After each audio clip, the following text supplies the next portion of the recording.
Siddhpur Patan highway પર ફેક્ટરીમાં ATO મશીનમાં આગ લાગતા 2 લોકો દાઝ્યા। નેદરા કનેસરા રોડ પર આવેલ ઈસબગુલની આતિશ ફેક્ટરીમાં એટીઓ મશીનમાં આગની બની ઘટના। એટીઓ મશીનમાં સિલિનિયમ નામની ભૂકીની બોરીઓ ભરેલ હતી। બપોરના સમયે મજૂરો કામ કરી રહ્યા હતા, તે દરમિયાન એકાએક મશીનમાં આગ લાગી। સિલિનિયમની ભૂકીની બોરીઓ ટ્રકમાં ભરવા એટીઓનો દરવાજો ખોલતા આગ લાગી। ફેક્ટરીમાં લોકોએ ફાયર સેફટીની બોટલો દ્વારા આગને કાબૂમાં લીધી।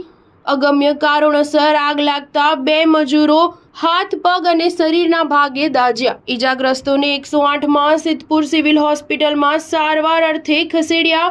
ઈજાગ્રસ્ત સરદારસિંહ કેસરીલાલ મીણા ઉંમર 50 વર્ષ અને અજય પરમદેવ પાસવાન ઉંમર 25 વર્ષ સારવાર હેઠળ। બંને ઈજાગ્રસ્તોને સિદ્ધપુર સિવિલ હોસ્પિટલમાં સારવાર આપ્યા બાદ વધુ સારવાર અર્થે મહેસાણા ખસેડાયા। Star news 7 Patan.